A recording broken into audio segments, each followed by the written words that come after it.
अब तक हमने पहले के 3 एपिसोड्स में देखा है कि हे हिन मिस्टर यॉन के साथ घर आती है और वो नशे में है। दूसरी तरफ यॉन वो उसके फोन से अपनी बहन का मैसेज डिलीट करने की कोशिश करता है जिसमें उसने डिवोर्स के बारे में लिखा है। जब हे हिन घर आती है तो यून वो उसका फोन ढूंढने लगता है जिसकी बैटरी डेड हो चुकी है। हे हिन अपना फोन चार्जिंग पर लगा देती है और नहाने चली जाती है। अच्छा मौका देखकर यून वो हेहिन के कमरे में आता है और उसका फोन अनलॉक करने की कोशिश करता है, पर जो सारे पासवर्ड्स ट्राई कर लेता है फिर भी हेहिन का फोन अनलॉक नहीं होता। फिर उसके पास बस एक आखिरी चांस रह जाता है। वो सोचता है और एक आखिरी बार पासवर्ड ट्राई करता है। हेहिन का फोन अनलॉक हो जाता है और यून वो मैसेज डिलीट कर देता है। इतने में ही हेहिन नहाकर आ जाती है और यून वो से पूछती है कि वो उसके कमरे में क्या कर रहा है। यून वो कहता है कि वो कुछ बात करने आया था, तो हेहिन कहती है कि ठीक है बैठकर बात करते हैं, पर यून वो कहता है कि हेहिन थकी हुई है इसलिए अभी सो जाते हैं और बाद में बात कर लेंगे। हेहिन ये सोचकर खुश होती है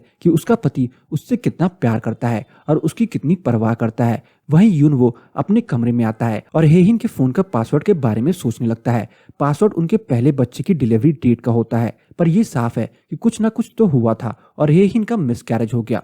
पुरानी याद सोचकर यून वो उदास हो जाता है। इन सब के बाद यून वो हेहिन की तरफ झुकाव महसूस करने लगता है, पर वो अपने आप को समझाने की कोशिश करता है कि ये सच नहीं है और बस हेहिन के डर की वजह से वो ऐसा महसूस कर रहा है। सुबह जब हेहिन और यून वो साथ में ऑफिस जाते हैं तो हेहिन यून वो की तारीफ करती है कि उसका सूट अच्छा लग रहा है। ये सुनकर यून वो खुश हो जाता है। ऑफिस में भी वो छुप छुप करके हेहिन को देखता है और वो खुश होता है। ऑफिस में जब यून वो हेहिन को एस्केलेटर पर गिरता देखता है तो जोर से चिल्लाता है, पर फिर छुप जाता है ताकि हेहिन उसे देख ना ले। इसके बाद वो हेहिन के लिए जूते खरीदता है और ये कहकर उसे देता है कि ये सेल में थी इसलिए वो ले आया। इन जूतों को पहनकर हेहिन नहीं गिरेगी। ऐसा कह करके यून वो हेहिन को जूते दे देता है। हेहिन भी वो जूते पहन लेती है और जब यून वो ये देखता है तो वो और ज्यादा खुश हो जाता है। इसके बाद यून वो अपने दोस्त यांग जी से मिलता है और उसे हेहिन और मिस्टर योन के बारे में बताता है। यांग जी कहता है कि यून वो फिर से अपनी बीवी के प्यार में पड़ रहा है, पर यून वो ये कह करके मना कर देता है कि ऐसा कुछ नहीं है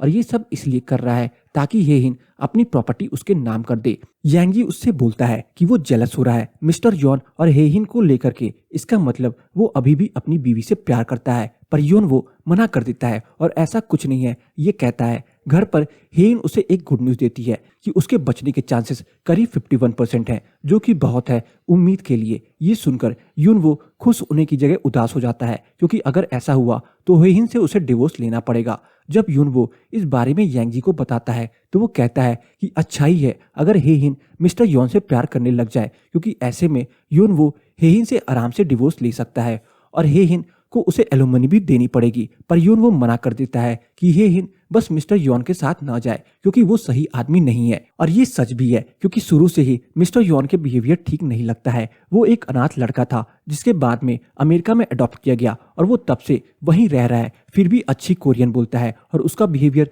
जानवरों के साथ भी अजीब है। जैसे जैसे कहानी आगे बढ़ती है हमें पता चलता है कि बस मिस्टर योन ही विलेन नहीं है, बल्कि ग्रेस होंग परिवार की नौकरानी भी कम नहीं है और मिस्टर योन के साथ मिली हुई है। वैसे तो वो स्पा चलाती है, पर इसके साथ वो मैच मेकिंग भी करती है। उसने हेहिन को भी एक रिश्ता बताया था शादी के लिए, पर हेहिन ने उसकी नहीं मानी और अपने पसंद के लड़के से साथ शादी कर ली। इसके बाद ग्रेस उन दोनों को अलग करना चाहती है और छुप छुप कर यून वो को हेहिन के बारे में गलत बताते रहती है। उसने यून वो को ये बताया है कि हेहिन ने शादी से पहले ही यून वो को अपनी विल से निकाल दिया था, और जैसा कि हम देख ही चुके हैं जंगली सुअर वाले कांड में ग्रेस का ही हाथ था। उसके साथ ही मिस मो जो होंग फैमिली के दादा की गर्लफ्रेंड, वो भी शक के घेरे में है। वो हमेशा यही कहती रहती है कि उसे चेयरमैन के प्यार के अलावा कुछ नहीं चाहिए, पर सच्चाई कुछ और ही है। इसका शक चेयरमैन की बेटी और हेहिन की बुआ होंग ब्योम जा को भी होता है, लेकिन हेहिन की दादाजी अपनी बेटी की एक नहीं सुनते। उनके इस रिश्ते के पीछे और भी काफी बातें हैं। असल में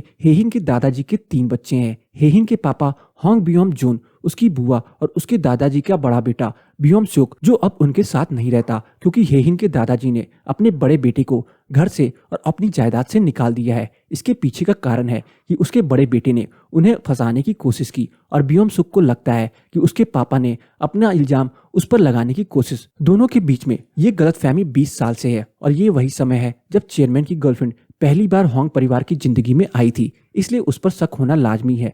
हालांकि उस पर बस चेयरमैन की बेटी बियोम जॉ ही शक करती है। अपने प्लान में आगे बढ़ते हुए ग्रेस हेहिन की मां से झूठ बोलती है कि हेहिन जानबूझ करके मिस्टर यॉन का ध्यान अपनी ओर कर रही है ताकि वो सोचियोल की इन्वेस्टमेंट के बारे में ना सोच पाए। इसमें सोचियोल की बीवी डा हाई भी साथ देती है, ये कहते हुए कि आखिर एक बहन अपने भाई के साथ ऐसा कैसे कर सकती है। यहाँ डा हाई भी शक के घेरे में आती है क्योंकि वो सबके सामने एक अच्छी और कालीन बहू बनने की एक्टिंग करती है, लेकिन छुप छुप कर ड्रिंक भी करती है और सबको बुरा भी कहती है। डा हाई वो है जिसने अपने सोचियोल को मिस्टर योन के कोरिया आने के बारे में बताया था। ग्रेस अपने झूठ को और सच बताने के लिए ये भी कहती है कि ज्योतिषी ने बताया है कि हेहिन हमेशा अपने भाइयों में आगे रहेगी और उनका सब कुछ छीन लेगी। ये सब सुनकर के हेहिन की माँ उससे बात करने जाती है और उसे बहुत भला बुरा कहती है। अपने ब्रेन ट्यूमर और इस स्ट्रेस की वजह से हेहिन को चक्कर आ जाता है और तभी यूनवो उसे आकर संभालता है और हेहिन की माँ को जाने को कहता है। ये कह करके हेहिन की तबीयत सुबह से ठीक नहीं है। जब यूनवो हेहिन को उसके कमरे में लेकर जाता है तो उससे बोलता है कि उसे अपने माँ पापा का अपनी बीमारी के बारे में बता देना चाहिए। इसके जवाब में हेहिन उससे बताती है कि उसके माँ पापा पहले ही एक बच्चे को खो चुके हैं, अब वो उन्हें फिर से अपनी वजह से और दुख नहीं दे सकती। इन इमोशनल सीन्स के बाद कहानी मोड़ लेती है जहां यूनवो के पापा विलेज चीफ के इलेक्शन के लिए जा रहे हैं और सबको पता है कि वो हारने वाले हैं। तभी मीशोन यूनवो की बहन हेहिन को मैसेज करके याद दिलाते हैं कि हेहिन ने उससे कहा था कि वो उनके घर आएगी और पूछती है कि क्या वो अभी आ सकती है और उसे सारी बात बताती है। इसके बाद जैसे मिस्टर बेक अपनी स्पीच देने जा रहे होते हैं, सब शोर सुनते हैं और देखते हैं कि बड़े बड़े ट्रक और गाड़ियां उनके हॉल के पास आकर रुकी है। एक बड़ी गाड़ी से हेइन उतरती है और इलेक्शन हॉल के अंदर जाती है। आते ही वो सबको हेलो बोलती है और कहती है कि क्योंकि वो अपने फादर इन लॉ के 60th बर्थडे पर नहीं आ पाई, इसलिए उसने सोचा कि गांव में सबको दावत देगी। इसके बाद वो सबको महंगे महंगे गिफ्ट देती है, ये कह करके कि वो तो बस अपने फादर इन लॉ के लिए गिफ्ट ले रही थी, पर उसने कुछ ज्यादा ही शॉपिंग कर ली और अब सबको गिफ्ट देना चाहती है। देखते ही देखते गांव में काफी रौनक हो जाती है और सब हेहिन के साथ हो जाते हैं। जब हेहिन यूनवो के घर जाती है तो यूनवो के कमरे में जाकर वो उन दोनों की पुरानी याद में खो जाती है। उसे एक ड्रॉअर में MP3 डिवाइस मिलता है और उससे वो गाने सुनने लगती है। इतने में ही यूनवो का भतीजा उसके पास आता है और पूछता है कि वो कौन है। जब उसे पता चलता है कि वो उसके चाचा की बीवी यानी उसकी चाची है तो वो उसे अपने कार में घुमाने की रिक्वेस्ट करता है। हेहिन अपने ड्राइवर के साथ उसे भेज देती है, लेकिन इसके बाद ही वो फिर से हेलुसिनेशन में चली जाती है। दूसरी तरफ यूनवो की बहन उसे मैसेज करके बताती है कि हेहिन उनके घर आई है। ये सुनकर यूनवो तुरंत ही अपने घर के लिए निकल पड़ता है। जब वो अपने घर पहुंचता है तो उसे वहां हेहिन नहीं मिलती। वो कम्युनिटी हॉल में भी नहीं होती क्योंकि यूनवो को ही हेहिन की हालत के बारे में पता है, तो परेशान होकर के उसे ढूंढने लगता है। उसे साइकिल पर हेहिन को ढूंढते हुए रात हो जाती है और आखिर उसे हेहिन मिल ही जाती है और वो उससे पूछता है कि आखिर वो घर से इतनी दूर क्या करने आई है। हेहिन कहती है कि वो उसे एक पेशेंट की तरफ पेश आना बंद कर दे। ये सुनकर यूनवो उससे माफी मांगकर गुस्से में वहां से चला जाता है और फिर हेहिन अपना पास्ट याद करती है जब उसका मिसकैरेज होने के बाद वो सारा सामान जो उन दोनों अपने होने वाले बच्चे के लिए लिया था वापस कर रही होती है। जब यूनवो ये देखता है तो वो बहुत गुस्सा होता है और उसी कमरे में रहने लगता है जो उन्होंने अपने बच्चे के लिए तैयार किया था। हेहिन बाद में अकेले में रोती है और इसकी ये सबसे बड़ी कमी है कि वो दूसरों के सामने अपना दुख नहीं बता सकती, चाहे फिर वो उसका पति ही क्यों नहीं हो। अपने कल से सीख लेते हुए हेहिन पहली बार यूनवो को बताती है कि वो अचानक ही सब कुछ भूल गई थी और जब उसे सब कुछ याद आया वो कहीं और थी और वो बहुत डर गई और परेशान है। उसको परेशान देख करके यूनवो उसके पास आता है और उसे गले से लगा लेता है। इतने में उसके परिवार के सारे लोग आ जाते हैं। हेहिन को ढूंढते ढूंढते घर पर यूनवो हेहिन को एक जख्म देखता है और उन पर दवाई लगाता है। एपिलॉग में दिखाते हैं कि हेहिन जब स्कूल में पढ़ती है तभी उसे अमेरिका भेज दिया जाता है आगे की पढ़ाई के लिए और उसी दिन यूनवो उसके स्कूल आता है। जब हेहिन स्कूल से बाहर जा ही रही होती है तभी वो ग्राउंड पर गिर जाती है और धीरे धीरे रोने लगती है। उस समय यूनवो वहां आता है और उसके पैर पर बैंडेज लगाता है। इसके बाद हेहिन चुपचाप वहां से चली जाती है, लेकिन उसका MP3 डिवाइस वहीं रह जाता है जिसे यूनवो अपने पास रख लेता है। इससे पता चलता है कि यूनवो और हेहिन पहले भी मिल चुके हैं। अगले एपिसोड में हम देखते हैं कि अब यूनवो और हेहिन को ये रात योंगडो-री में बितानी होगी। फिर से दोनों वहीं आ जाते हैं जहां से उन्होंने अपना सफर शुरू किया था। यूनवो के कमरे में हेहिन यूनवो से कहती है कि हेयर ड्रायर नहीं चल रहा है, तो यूनवो उसके बाल सुखाता है। हेन उससे बताती है कि उसे हाथ में जिंदगी की लाइन छोटी क्यों है, क्या इसलिए क्योंकि वो मरने वाली है। ये बात यूनवो को पसंद नहीं आती और वो उससे ऐसे बातें करने को मना कर देता है। हेइन उससे आगे पूछती है कि क्या वो उसके साथ जर्मनी आएगा उसके इलाज के लिए, और यूनवो कहता है कि ये भी कोई पूछने वाली बात है, वो उसका पति है तो वो जरूर आएगा। इसके बाद वो बाहर चला जाता है ये कह करके कि उसे कुछ काम है, पर सच तो ये है कि वो हेइन के एक साथ एक कमरे में नहीं रुकना चाहता और अपने भाई के साथ ड्रिंक करने लगता है। जब काफी टाइम हो जाता है तब हेइन उसे देखने के लिए आती है और ये सुन लेती है कि यूनवो उसके साथ नहीं रहना चाहता। ये सुनकर वो दुखी हो जाती है और रात भर सो नहीं पाती। सुबह होते ही दोनों सियोल के लिए निकल जाते हैं, पर हेइन यूनवो से दूरी बनाकर रखती है। ये सब देखकर यूनवो की बहन मी सियोन सोचती है कि आखिर ऐसा क्या हुआ जो दोनों का रिश्ता डिवोर्स तक आ गया। फिर वो 4 साल पहले का किस्से को याद करती है जब उसने हेइन को मिलने बुलाया था और उसे पैसे देकर यूनवो से दूर रहने को कहा था, लेकिन यूनवो वहां आता है और कहता है कि बस हेइन के साथ ही वो अपनी जिंदगी बिताएगा और किसी के साथ नहीं, और हेइन को लेकर के चला जाता है। फिर हम आते हैं यूनवो और हेइन की तरफ जो सियोल जा रहे हैं, और घर पहुंचते ही दोनों फिर से लड़ने लग जाते हैं। इस लड़ाई की वजह पिछली रात है जब हेइन ने यूनवो को अधूरी बात सुनी थी। इसी टाइम वहां मिस्टर यॉन आ जाता है जो बताता है कि हेइन की मां ने उसे यही रहने के लिए बोला है और हेइन को अंदर ले जाता है। बाद में हेइन अपने बाकी घर वालों से मिस्टर यॉन के साथ मिलती है और बातों ही बातों में मिस्टर यॉन को पूरे घर के प्लान के बारे में बताने लगती है। ये क्वीन टाउन जहां पर सारे होंग परिवार के लोग रह रहे हैं चेयरमैन ने खुद बनवाया था, और इसी तरह से कि सब अपने घर में रहते हैं और सारे घर एक जगह आकर मिल जाते हैं। बातों ही बातों में सो च्योल मिस्टर यॉन को एक पैनिक रूम के बारे में भी बताता है। ये बात मिस्टर यॉन पहले से ही जानता है और असल में वो यूनवो को घर से बाहर निकालने के लिए इस घर में आया है, क्योंकि चाहे होंग परिवार घर में यूनवो को ना सुनते हों, पर ऑफिस में सब जानते हैं कि यूनवो होशियार है और उसकी बात मानते हैं। जब हेइन की माँ उसे सबके साथ खाने के लिए बोलती है तो हेइन मना कर देती है, ये कहकर के कि वो थक गई है और अपने घर जा रही है। मिस्टर यॉन एक ही घर में रहने से यूनवो को जलन होने लगती है, और जब मीटिंग से पहले मिस्टर यॉन हेइन को तकलीफ में देखता है तो वो उसकी परेशानी का पता लगाने में लग जाता है। दूसरी तरफ बियोम जा और मिस मो किचन में आपस में उलझ जाते हैं और मिस मो बियोम जा को काफी मारती है, पर चेयरमैन अपनी बेटी का नहीं बल्कि अपनी गर्लफ्रेंड का भरोसा करता है। इसके बाद बियोम जा मिस मो के पीछे एक प्राइवेट इन्वेस्टिगेटर लगा देती है और अपने हाथ के फ्रैक्चर के लिए हॉस्पिटल जाती है, और वहां वो हेइन को कैंसर वार्ड में देख लेती है। फिर उसे पता चलता है कि हेइन को ब्रेन ट्यूमर है और वो मरने वाली है। वो उसे हिम्मत देती है कि वो ठीक हो जाएगी। हेइन उसे मना करती है कि वो परिवार में और किसी को भी इस बारे में ना बताए। इसके बाद हेइन जर्मनी चली जाती है अपने इलाज के लिए। बियोम जा हेइन के साथ आने के लिए पूछती है, पर हेइन उसे मना कर देती है। तब वो यूनवो के पास जाती है और उससे बताती है कि हेइन अकेले ही जर्मनी चली गई है इलाज के लिए। तब यूनवो को लगता है कि हेइन बहुत ही दुखी है, इसलिए उसे बिना बताए जर्मनी चली गई, जबकि पहले दोनों साथ में जाने वाले थे। इसके बाद यूनवो कैंपिंग पर चला जाता है ये सोचते हुए कि उसे इन सब से क्या मतलब है, वो तो अब हेइन को प्यार ही नहीं करता। तभी वो हेइन का एक पुराना इंटरव्यू देखता है जिसमें वो बताती है कि पहले वो अपना करियर बनाना चाहती है, फिर टाइम मिलने पर अपने पति के साथ टाइम बिताना चाहती है, और अगर अभी उसे मौका मिले तो वो अपने पति के साथ टाइम बिताना चाहेगी। ये सुनते ही यूनवो तुरंत जर्मनी के लिए निकल जाता है। दूसरी तरफ हेइन जर्मनी में अपना इलाज अकेले ही करा रही होती है, पर डॉक्टर उसे बताते हैं कि उसका WBC बहुत ही कम है, इसलिए वो इम्यून सेल थेरेपी नहीं ले सकती। ये उसके इलाज का आखिरी रास्ता है जो अब बंद होता नजर आ रहा है। निराश होकर के कोरिया वापस आने से पहले जहां वो यूनवो के साथ अपने हनीमून पर गई थी उस जगह जाती है। वहीं उसे यूनवो मिलता है और वो उससे कहता है कि उसने अपने जूते क्यों नहीं पहने। दोनों बात करते हैं और यूनवो उससे बोलता है कि झूठी वो है ना कि ये जगह। उसने कहा था कि वो यूनवो को कभी नहीं रोने देगी, लेकिन अपनी शादी के बाद से वो हमेशा रोया है। तब तो हेइन ने शादी करने के लिए यूनवो से कुछ भी सही नहीं कहा था, और जब उसकी शादी हो गई तो वो उसे अपने साथ भी रहने दे रही है।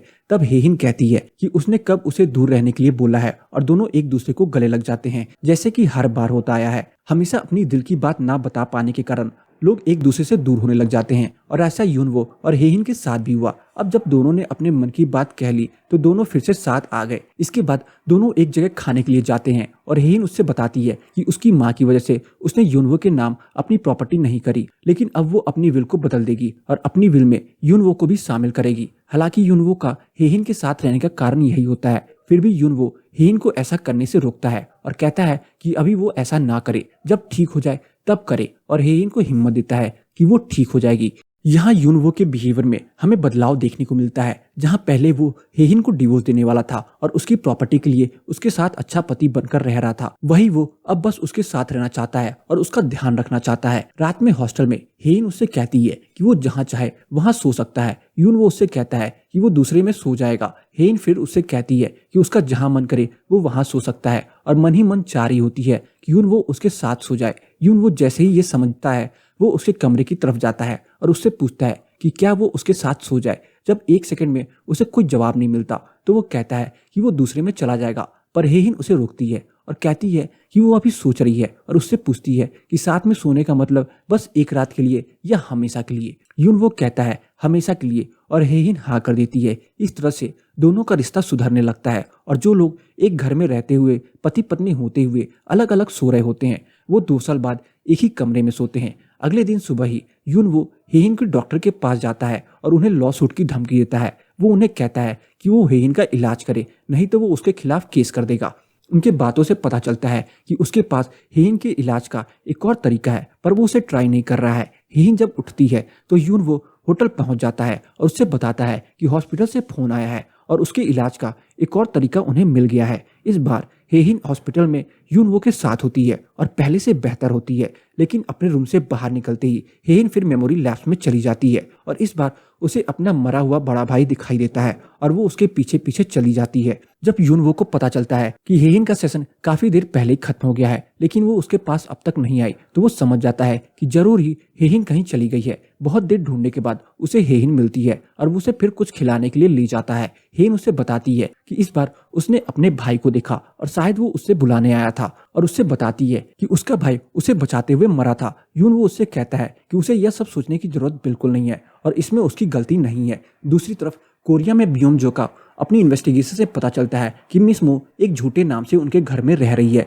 और उसका असली नाम कुछ और है और अपने असली नाम से वो 30 साल पहले ही मर चुकी है। मरने से पहले वो जेल गई धोखा देने के केस में और वहां उसे एक बेटे को जन्म दिया। बियोमजो ये सोचकर सबको बताना चाहती है लेकिन इन्वेस्टिगेटर उसे मना कर देता है कि अभी उसके पास ठोस सबूत नहीं है और वो उसके बिना कोई भी बात नहीं मानेगा। वहीं होंग परिवार साथ में नाश्ता कर रहे हैं और सब सो च्योल के बेटे के बारे में मजाक में कहते हैं कि वो अपने पापा जैसा नहीं लगता। चेयरमैन डीएनए टेस्ट की भी बात कहता है जिसमें ये साबित हुआ था कि ग्योनवो सो च्योल का बेटा है, लेकिन ग्रेस और डा हाई जिस तरह एक दूसरे को देखते हैं उससे पता चलता है कि ये सच नहीं है और डा हाई बहुत सारे सच छुपाए हुए है। ये सारी बातें सुन करके सो च्योल अपनी बीवी और बेटे को ले जाता है और डा हाई से कहता है कि वो उनके लिए और ज्यादा पावरफुल बनना चाहता है और इसके लिए उसे मिस्टर यॉन की इन्वेस्टमेंट की जरूरत है। वहीं क्वींस डिपार्टमेंट में चेयरमैन और हेहिन के पापा को पता चलता है कि उनकी कंपनी जालसाजी के खेस में फंस सकती है और ऐसा यूनवो के वजह से हो सकता है। घर पर सब परेशान होते हैं और चेयरमैन अपनी गर्लफ्रेंड मिस्टर मो से इस बारे में बात कर रहा होता है। तभी मिस मो को उनकी टेबल के नीचे एक रिकॉर्डर दिखता है और वो उसे चेयरमैन को दिखाती है। चेयरमैन तुरंत अपनी सिक्योरिटी टीम को बुलाता है और पूरा सच पता लगाने के लिए उन्हें ऑर्डर देता है। सिक्योरिटी टीम कहती है कि ये रिकॉर्डर कम दूरी के ट्रांसमीटर से जुड़ा हुआ है और इस घर से ही ऑपरेट हो सकता है। इसके बाद वो पूरे घर को अपनी मशीन से सर्च करने लगते हैं और उन्हें ट्रांसमीटर के सिग्नल यूनवो के स्टडी से मिलते हैं। वहां उन्हें बगिंग डिवाइस का ट्रांसमीटर भी मिलता है और एक लॉकर भी। जब वो उसे खोलते हैं तो उसमें उन्हें यूनवो के साइन करे हुए डिवोर्स पेपर्स मिलते हैं। ये देख करके उनका शक यकीन में बदल जाता है कि यूनवो उन्हें धोखा दे रहा है। इस टाइम पता चलता है कि ये सब मिस्टर यॉन का करा हुआ है और इससे पहले डा हाइन का साथ वो यूनवो की स्टडी में चुका है और उसने ही यूनवो को फंसाया है। दूसरी तरफ यूनवो अपनी तरह से हंटिंग प्लेस में कांड का सच पता लगाने में लगा हुआ है और उसे एक वीडियो मिलती है जिसके सच का पता लगाने के लिए वो एक कंपनी के पास जाता है। जैसे ही ये बात ग्रेस को पता चलती है वो मिस्टर यॉन को बताती है। वो वहां जाता है और उस कंपनी को बंद करवा देता है। यूनवो को पहले से ही शक था कि ऐसा कुछ हो सकता है, इसलिए वो अपनी कार जानकर उस कंपनी के आगे पार्क कर देता है और दोस्त को अपनी कार के डैश कैम से वीडियो निकालने को बोलता है। कोरिया में जो कुछ भी हो रहा है यूनवो और हेहिन को इस बात को बिल्कुल भी नहीं पता है। हेहिन की माँ उसे फोन करती है और उसे बताती है कि यूनवो सबको धोखा दे रहा है। उसने उसके दादाजी के कमरे में रिकॉर्डर लगाया है और उनकी जानकारी उनके राइवल बिजनेस को दे दी है। इससे पहले वो उसे डिवोर्स का पता पाती हेइन फोन कट कर देती है और यून वो से भी किसी का फोन ना उठाने को कहती है। इससे पता चलता है कि हेइन अपने पति पर कितना भरोसा करती है। अगले दिन हेइन का टेस्ट रिजल्ट आने वाला है और दोनों उससे पहले हर जगह घूमना चाहते हैं। जब यून वो उसके लिए और गुड लक चांस लेने जाता है तब हेइन अपने माँ के मैसेज देखती है जिसमें यून वो के डिवोर्स के पेपर्स होते हैं। ये देख करके वो शॉक हो जाती है और यून वो से पूछती है कि क्या ये सच है। यून वो ने कभी भी नहीं सोचा था कि ये सच उसके सामने ऐसे आएगा और रोते हुए वो हाँ बोलता है और यहीं पे ये एपिसोड खत्म हो जाती है। तो बस आज के इस वीडियो में इतना ही। आपको मेरी नेक्स्ट 3 एपिसोड्स की कहानी कैसी लगी कमेंट सेक्शन में बताना ना भूलें। और अगर आपको मेरी ये कहानी अच्छी लगी हो तो वीडियो को लाइक करके जाना ना भूलें। चैनल पर नए हैं तो चैनल को जरूर सब्सक्राइब कर लें ताकि मुझे ऐसी ही मोटिवेशन मिलती रहे और मैं आप सबके लिए अच्छी से अच्छी वीडियोस लाता रहूं।